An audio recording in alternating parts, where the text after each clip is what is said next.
Olá pessoal, sejam muito bem-vindos. É um prazer estar com vocês no programa Pingos de Reflexão. Estamos no canal Mediunidade Online e o objetivo deste canal é produzir e levar até vocês material sobre mediunidade e reflexões sobre a vida, para que, interagindo com esse conhecimento, possamos introduzir em nossa vida elementos que colaborem para um funcionamento, uma adequação e uma interação nossa bem melhor, bem mais tranquila com a vida. E aí vocês podem perguntar, mas como é que a mediunidade pode ajudar nisso? Pode muito, mas muito mesmo. Se você não conhece sobre mediunidade, você não tem ideia de como esse conhecimento e a vivência, não propriamente da mediunidade em si, porque aí depende de você ser médium, ajuda em algumas áreas do nosso psiquismo que são fundamentais para o bem-estar. E aí eu vou citar algumas, né? Por exemplo,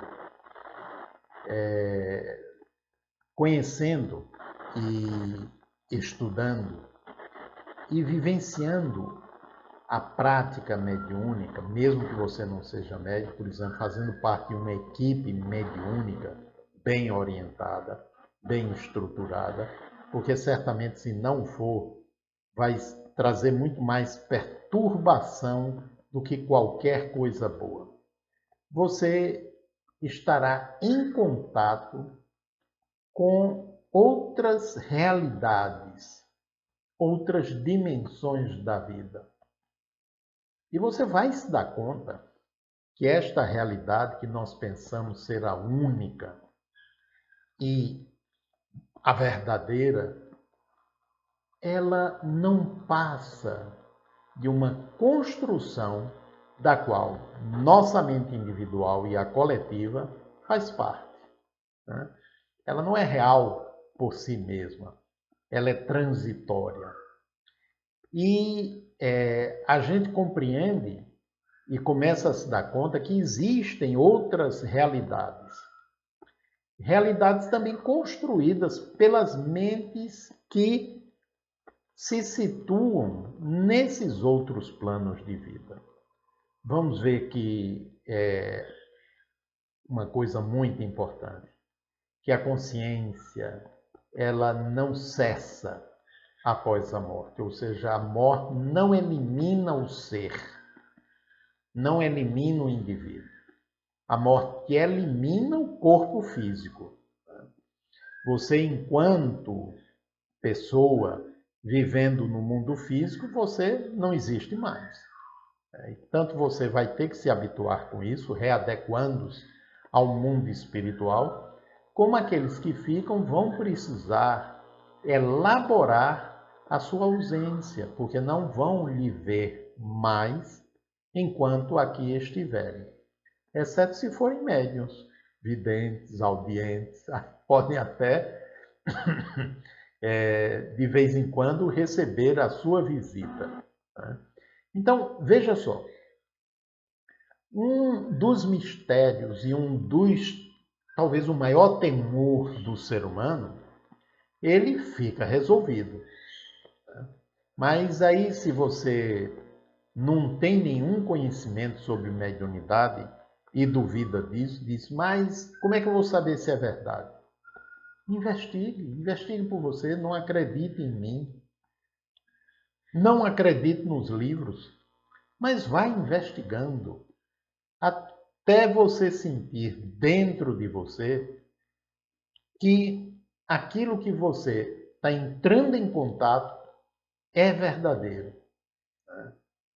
E aí sim, você não apenas saberá do ponto de vista racional, mas você vivenciará essa nova percepção, esse conhecimento num nível emocional e afetivo. E isso faz uma diferença muito grande.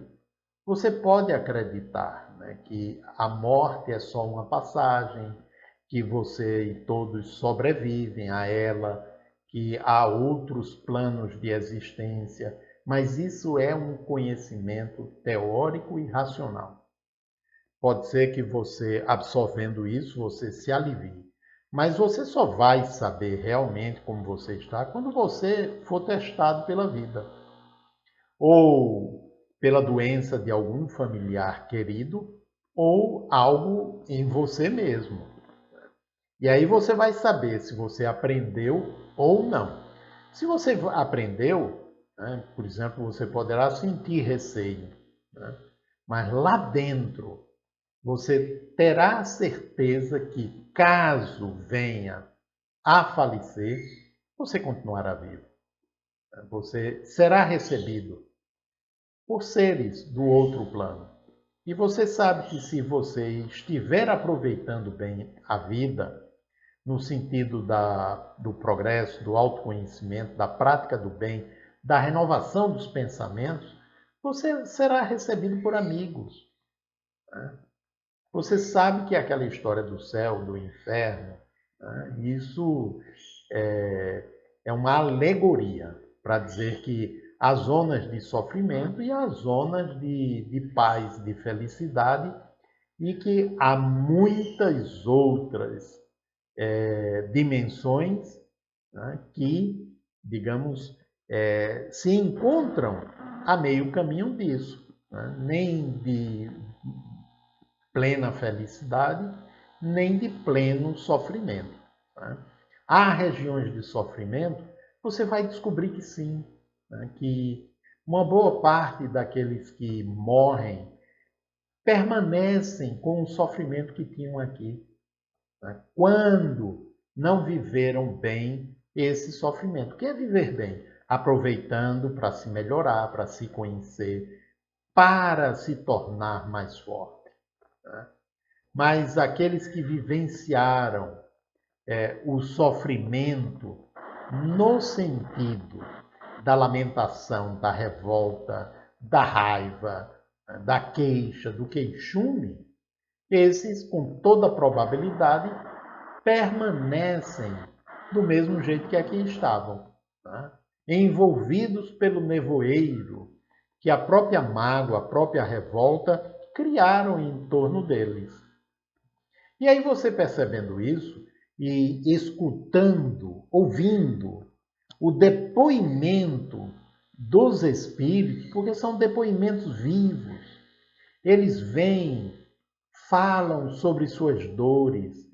Muitos, boa parte, não tem nem consciência que desencarnaram. Ainda se sentem dentro de casa, ainda se sentem no leito do hospital, né?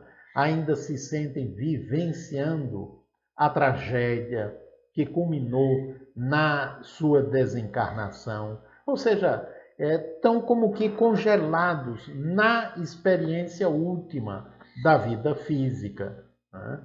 Então, você vai se dar conta que você precisa se cuidar, que os ensinos de Jesus, né, não são, digamos, utopias, fantasias, né, de um sujeito que viveu há 2000 anos atrás, mas são roteiros de vida, são convites, né, para a transformação do mundo interior, para que a gente possa viver a vida bem, o melhor que pudermos, a partir de agora. Não é depois, não.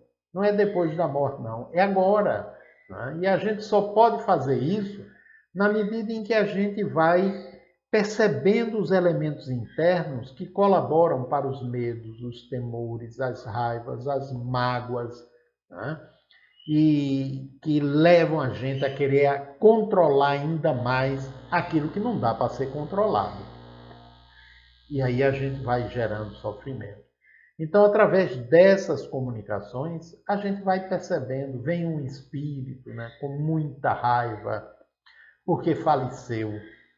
E aí a gente, através do depoimento, da vivência dele, a gente se dá conta que a gente precisa desenvolver, trabalhar o desapego. O desapego da família, o desapego dos familiares, o desapego daquilo que faz parte do nosso cotidiano, o desapego em relação ao corpo. E aí é onde muita gente, digamos, torce o juízo e diz: mas eu vou deixar de gostar daquilo que faz parte da minha vida? Não, não é deixar de gostar. Desapego é diferente de deixar de gostar. Apego não tem nada a ver com amor. Apego é outra coisa. Apego é posse. A ilusão da posse. Eu acreditar que aquilo é meu. Eu acreditar que eu possuo aquilo. Então, trabalhar o desapego é fundamental, né? Porque a gente vai perdendo um bocado de coisa e na medida em que a gente perde, a gente conquista outras no mundo interior. Aquilo que tem a ver com os verdadeiros valores, com aquilo que a gente vai poder levar conosco, né? Porque o que a gente não pode levar não é nosso, não nos pertence. A gente não pode levar os familiares, a gente não pode levar nossos bens, nossa casa, não podemos levar os títulos, mas a gente pode levar o conhecimento. A gente leva o amor que nós desenvolvemos. A gente leva a força interior que conseguimos desabrochar. Ou seja, a gente leva os valores verdadeiros. Esses vão conosco. E na atividade mediúnica, a gente vai se dando conta disso através do que os espíritos trazem. Né? Espíritos que chegam na atividade mediúnica, onde está o meu dinheiro? Né? O que fizeram da minha fortuna? Onde está a minha casa? Procurando aquilo que não tem mais. E aí estão tão presos que criam uma escuridão ao redor deles, um nevoeiro mental. O escuro interno é projetado para fora. E aí o indivíduo não consegue enxergar nada ao seu redor. E aí ele vai sendo ajudado gradativamente, vai se conversando com eles, até que percebam, né, que já não tem mais aquilo, mas que há outros bens a serem adquiridos, muitos dos quais eles já possuem, mas como estão aprisionados por aquilo, não conseguem nem se dar conta que já têm. Então, a atividade mediúnica, ela colabora para que você transforme o medo da morte em consciência da impermanência e a aceite integralmente, colocando-se disponível para permanecer aqui ou para ir embora, porque você sabe que você só pode fazer aquilo que depende de você. Então não adianta ficar pedindo, me dê mais tantos anos, não quero ir agora. Isso é inútil. Né? O que precisamos fazer é viver a vida. Eu soube ontem que uma amiga minha faleceu, um infarto fulminante, 52 anos de idade. Ainda jovem, né? Muito jovem. Dá uma tristeza, né? Porque toda separação, mesmo que a gente saiba que ela é temporária e ela é muito mais mental do que real, porque aqueles que nós amamos, nós mantemos os vínculos. Esses vínculos não são partidos. Agora, aquilo que era a convivência, né? De vez em quando encontrar, de vez em quando falar, isso cessa. Então a gente precisa aprender a aceitar esta realidade. E a reunião mediúnica vai ajudando, porque a gente vai vendo através dos espíritos aqueles que aprenderam e o resultado naqueles que não aprenderam. Então, não somente isso. Mas a gente percebe também que os laços de família, os laços afetivos, continuam. Seres que nos amam, mandam recados ou vêm nos visitar. Quantos familiares meus já vieram visitar, né? Ou por não estarem bem, alguns, e outros simplesmente dar um alô, né? Ou mandar um alô através de algum amigo, né? Tia, tio, familiares queridos, próximos ou não, que mandaram recados. Outros não vieram, né? Porque, obviamente, alguns até se interessam e outros se ocupam com outras coisas, né? Como é comum na vida. Então, se você não conhece, você só tem a ganhar conhecendo sobre mediunidade, estudando sobre mediunidade.